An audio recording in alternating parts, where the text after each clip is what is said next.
الحمد لله رب العالمين والعاقبة للمتقين والصلاة والسلام على سيد المرسلين أما بعد فأعوذ بالله من الشيطان الرجيم بسم الله الرحمن الرحيم قل لا أسألكم عليه أجرا إلا المودة في القربى صدق الله مولانا العظيم وصدق رسوله النبي الأمين المتين المبين الكريم إن الله وملائكته يصلون على النبي يا أيها الذين آمنوا صلوا عليه وسلموا تسليما الله رب محمد صلى الله عليه وسلم نحن عباد محمد صلى الله عليه وسلم وعلى آله وصحبه أبدا بحور وتماما ایک مرتبہ اور جی لگا کر درود شریف پڑھنے اللہم صلی علی سیدنا مولانا محمد وسلم صلاۃ و سلام علیک یا رسول اللہ صلی اللہ علیہ وسلم.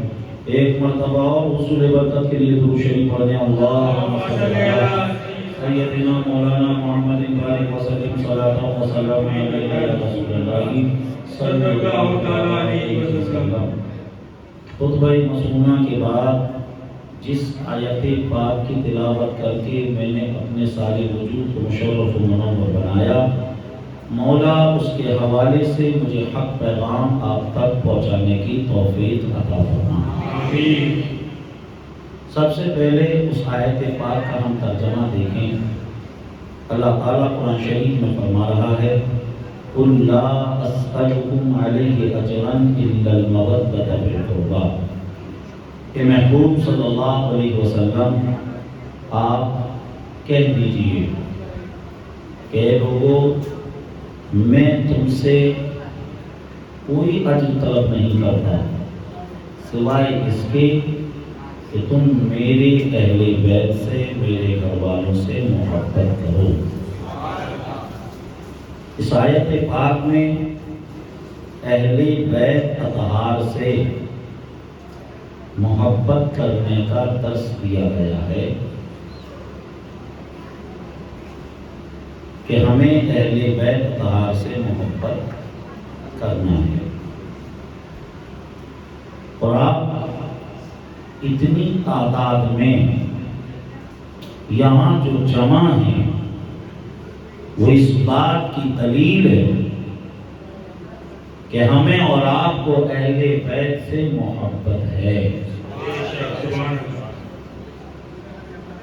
اب یہ جو اہل بیت کی محبت،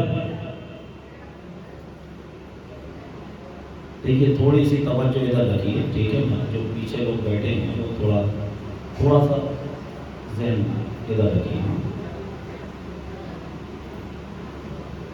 تو اہل بیت کی محبت دونوں جہان میں کام ہمارے آئے گی. قاضی ایاز شفا شریف کے اندر اس روایت کو نقل فرماتے ہیں جب لوگ جنت میں جا رہے ہوں گے تو ان سے پوچھا جائے گا کہاں جا رہے ہو؟ لوگ کہیں گے جنت میں جا رہے ہیں. پل صراط پر سے گزر ہو رہا ہوگا. ان سے کہا جائے گا جنت میں تو جا رہے ہو، اہل بیت کی محبت کا ٹکٹ ہے تمہارے پاس؟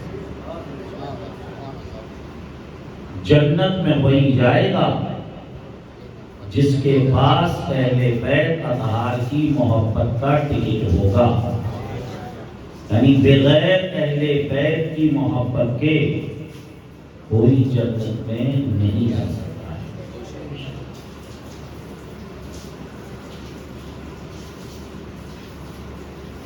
اور آپ یہاں جمع ہوئے،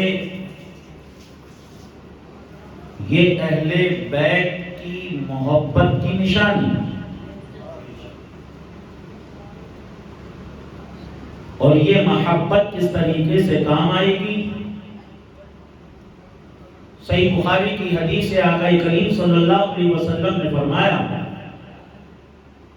المرء مع من احبا، رواہ البخاری کی صحیح بخاری کی حدیث.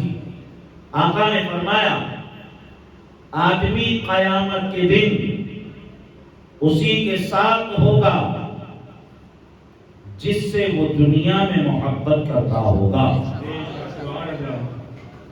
دنیا میں کسی کو اگر اولیاء سے محبت، وہ اولیاء کے ساتھ ہوگا، اہل بیت سے محبت، وہ اہل بیت کے ساتھ ہوگا، غوث اعظم سے محبت، غوث اعظم کے ساتھ ہوگا، غریب نواز سے محبت، غریب نواز کے ساتھ ہوگا، محبوب الہی سے محبت، محبوب الہی کے ساتھ ہوگا۔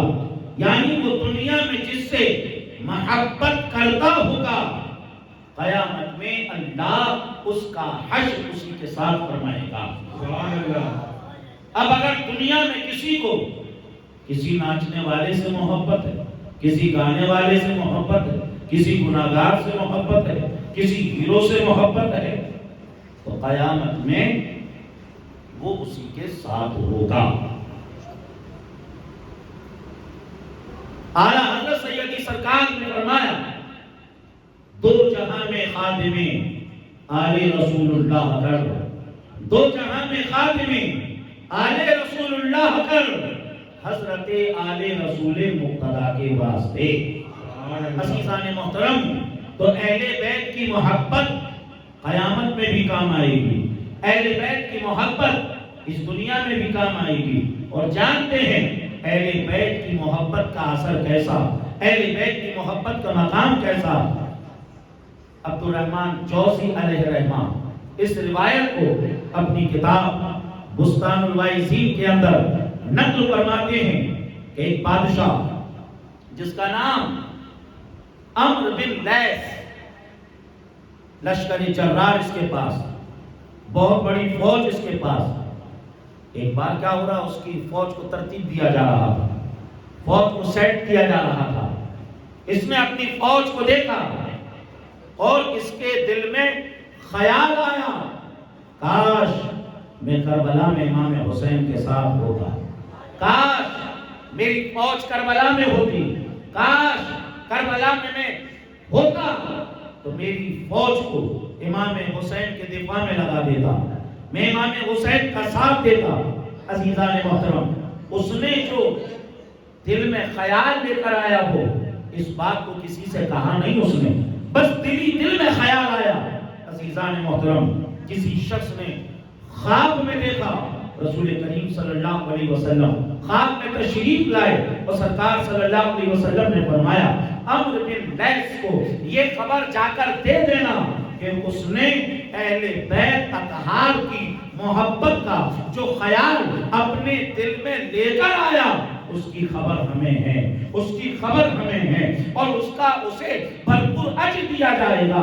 عزیزان محترم، پھر دن گزرتے رہے اور اس کے بعد عمرو بن لیث کا انتقال ہو گیا۔ عمرو بن لیث کے انتقال کے بعد کسی نے اسے خواب میں دیکھا اور پوچھا، ما قال اللہ بکا، اے عمرو یہ تو بتاؤ اللہ نے تمہارے ساتھ کیا سلوک کیا، تمہارے ساتھ کیا معاملہ فرمایا؟ عمرو بن لیث نے کہا، اہل بیت اطہار سے میں نے محبت کی اور ایک ارادہ میں نے اس طریقے سے بنایا، اللہ نے اسی ارادے کی وجہ سے میری بخشش کر دی ہے، میرے تمام گناہوں کو معاف کر دیا ہے۔ سبحان اللہ، سبحان اللہ۔ تو آپ اندازہ لگائیے، اہل بیت کی محبت بغیر ان کی محبت کے کوئی جنت میں نہیں جا سکتا، اور جسے ان سے محبت ہو جائے سمجھ لیجئے وہ جنت میں پہنچ جاتا ہے، اللہ تعالیٰ اس کے گناہوں کو معاف فرما دیتا ہے۔ عزیزان محترم، اب آج یہاں پر ہم جو جمع ہوئے ہیں، اہل بیت کا ذکر کرنے کے لیے جمع ہوئے ہیں، حسنین کریمین کا ذکر کرنے کے لیے جمع ہوئے ہیں۔ انشاءاللہ تعالیٰ کچھ باتیں امام عالی مقام علی جدہ علیہ السلام کے حوالے سے مجھے آپ تک پہنچانی ہے۔ آئیے ایک مرتبہ سننے سے پہلے جی لگا کر بلند آواز سے کہہ دے سبحان اللہ، سبحان اللہ، اور بلند آواز سے بولیے سبحان اللہ، سبحان اللہ، الحمدللہ، الحمدللہ، اللہ اکبر، اللہ اکبر۔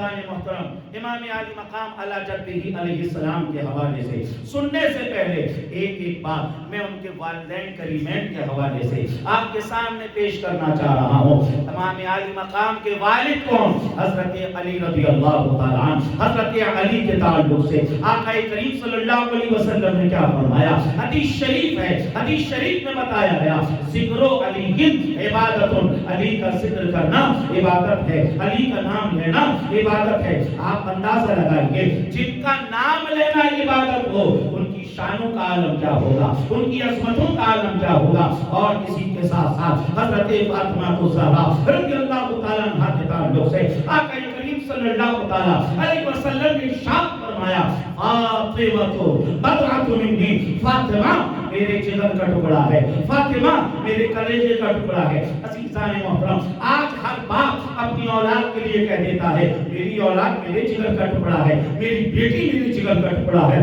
عزیزان محترم، یہ جملہ آج کہنا تو بڑا آسان ہے، مگر آقا کریم صلی اللہ علیہ وسلم نے یہ جملہ اس وقت کہا تھا جب لوگ بچیوں کو زندہ دفن کر رہے تھے، جب لوگ بچیوں کو بوجھ سمجھ رہے تھے، جب لوگ بچیوں کو زندہ درگور کر رہے تھے۔ اس دور میں آقا کریم صلی اللہ علیہ وسلم نے ارشاد فرمایا میری بیٹی فاطمہ میرے جگر کا ٹکڑا ہے، میری بیٹی فاطمہ میرے کلیجے کا ٹکڑا ہے۔ اور اسی کے ساتھ ساتھ امام حاکم اپنی مستدرک کے اندر اس روایت کو لے کر آئے ہیں، آقا کریم صلی اللہ علیہ وسلم نے حضرت فاطمہ کے لیے کیا فرمایا؟ عزیزان محترم، جب صحابہ کرام رضوان اللہ تعالی علیہم اجمعین بات کرتے تھے تو پہلے یہ کہتے تھے فداک امی و ابی، یا رسول اللہ، یا رسول اللہ میرے والد بھی آپ پر قربان ہو، میری والدہ بھی آپ پر قربان ہو۔ صحابہ کرام اس طریقے سے کہا کرتے تھے، نہ صرف نارمل حالت بلکہ اضطراری حالت میں بھی وہ اس جملے کو کہتے تھے۔ خارج صوت میں جب حضرت ابو بکر صدیق رضی اللہ تعالیٰ عنہ کو اس سانپ نے ڈس لیا تھا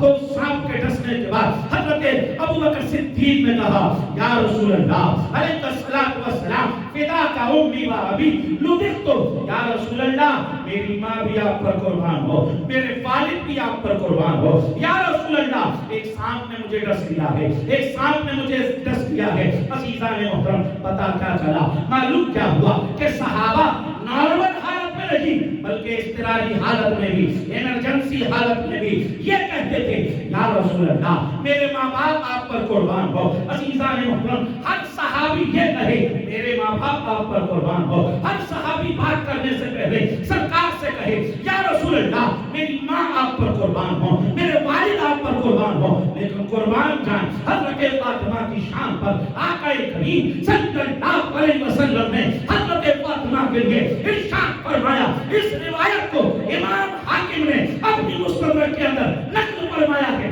سرکار فرماتے ہیں فداک امی و ابی یا فاطمہ، اے فاطمہ تجھ پر میری ماں بھی قربان ہو، تجھ پر میرے باپ بھی قربان ہو۔ سبحان اللہ، سبحان اللہ، نعرہ تکبیر، نعرہ رسالت، ذکر حسین، ذکر حسین۔ اور امام حسن کے لیے سرکار صلی اللہ علیہ وسلم نے فرمایا سیر عالم النبلاء میں ہے بے ابی و امی، یا حسن اے حسن تجھ پر میرے ماں باپ قربان ہوں۔ سبحان اللہ۔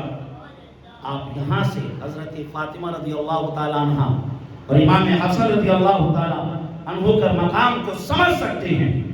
آپ سوچئے کہ جن کے والد کی شان یہ ہو کہ ان کا نام لیا جائے تو وہ عبادت بن جائے، اور جن کی والدہ کی شان یہ ہو کہ سرکار فرمائے کہ فاطمہ تم پر میرے ماں باپ قربان ہو، ایسے باپ اور ایسی ماں سے مل کر جو اولاد پیدا ہوتی ہے دنیا اسے یا تو حسن کہتی ہوئی نظر آتی ہے یا حسین کہتی ہوئی نظر آتی ہے۔ اور اگر ایک جگہ نبی کا نور، حضرت علی کا خون اور حضرت فاطمہ کا دودھ جمع کیا جائے تو ان چیزوں سے جو چیز بنتی ہے دنیا اسے امام حسن امام حسین کہتی ہوئی. سبحان اللہ سبحان اللہ.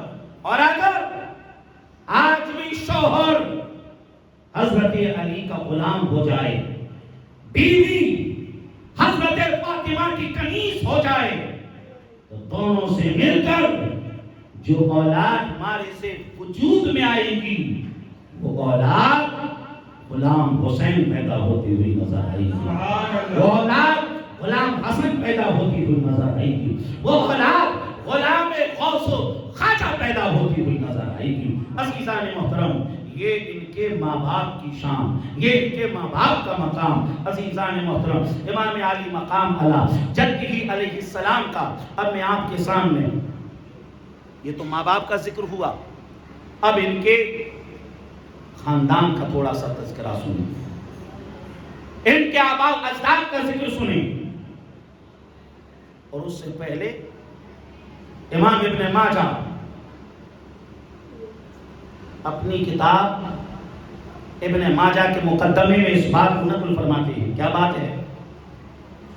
امام حسین کی اولاد، یعنی ان کے نام ایسے کہ ان ناموں کو پڑھ کر، یعنی سند میں ہے وہ نام، ان ناموں کو پڑھ کر اگر کسی پاگل پر دم کر دیا جائے تو اللہ تعالیٰ اس پاگل کے پاگل پر کو دور فرما دیتا ہے. سبحان اللہ سبحان اللہ. امام حسین کے بیٹوں کا نام اگر پاگل کے سامنے لے دیا جائے تو اس کا پاگل پن دور ہو جائے. ارے جب بیٹوں کے ناموں کی شان کا یہ عالم ہے تو آباء و اجداد کے ناموں کی شان کا عالم کیا ہوگا؟ سبحان اللہ سبحان اللہ. یہ مائک آپ کا تھوڑا سا صحیح نہیں بول رہا ہے، یعنی آواز کھینچ رہا ہے. ہلکا سا اگر یہ صحیح ہو جائے تو آسانی سے آپ کر کے دیکھ لیجئے. مل کر بولیے سبحان اللہ. سبحان اللہ. اور جی لگا کر بولے سبحان اللہ. سبحان اللہ. تو آئیے امام حسین کا پہلے میں آپ کو نسب سناتا ہوں، اور نسب انشاءاللہ تعالی آپ سنیں گے تو دل مدینہ مدینہ ہو جائے. سبحان اللہ. اگر مجمع میں سے کسی سے پوچھا جائے کہ آپ کے پردادا کے پردادا کون تھے تو شاید ہو سکتا ہے کوئی نام بتائے، پردادا کے پردادا کے پردادا نہیں بتاتا ہے. لیکن آئیے امام حسین کے نسب کو سماعت کریں، اور نسب آدم علیہ السلام سے. اور اس نسب کو جہاں بھی پڑھا لوگوں کو جھومتے دیکھا، لوگوں کو مچلتے دیکھا. دیکھنا چاہوں گا کہ باڑی کے لوگوں کو امام حسین سے کیسا پیار ہے، باڑی کے لوگوں کو امام حسن سے کیسی محبت ہے، باڑی کے لوگوں کو اہل بیت اطہار سے کیسا پیار ہے. آئیے ذرا بلا مداوات سے مل کر کہیں یا حسن یا حسن، اور مل کر بولے یا حسن یا حسن، یا حسین یا حسین، یا حسن یا حسن، یا حسین یا حسین، یا علی یا علی، یا علی. یا علی. آئیے اب نسب سنیے. آدم علیہ السلام، آدم کے بیٹے سیس، سیس کے بیٹے آنوش، آنوش کے بیٹے قینان، قینان کے بیٹے ملحل، ملحل کے بیٹے یارب، یارب کے بیٹے ادریس، ادریس کے بیٹے متشائب، متشائب کے بیٹے لامک، لامک کے بیٹے نوح، نوح کے بیٹے سام، سام کے بیٹے ارفکشاس، ارفکشاس کے بیٹے عابد، عابد کے بیٹے فائج، فائج کے بیٹے رہو، رہو کے بیٹے سروج، سروج کے بیٹے ناحور، ناحور کے بیٹے تاروخ، تاروخ کے بیٹے ابراہیم، ابراہیم کے بیٹے اسماعیل، اسماعیل کے بیٹے قیدار، قیدار کے بیٹے ادام، ادام کے بیٹے مسیح، مسیح کے بیٹے شمی، شمی کے بیٹے زارے، زارے کے بیٹے ناحس، ناحس کے بیٹے مقسی، مقسی کے بیٹے ابہام، ابہام کے بیٹے اکناب، اکناب کے بیٹے عیسر، عیسر کے بیٹے زیشان، زیشان کے بیٹے ایدی، ایدی کے بیٹے عربے، عربے کے بیٹے یلجن، یلجن کے بیٹے نحزن، نحزن کے بیٹے یسربی، یسربی کے بیٹے سمبر،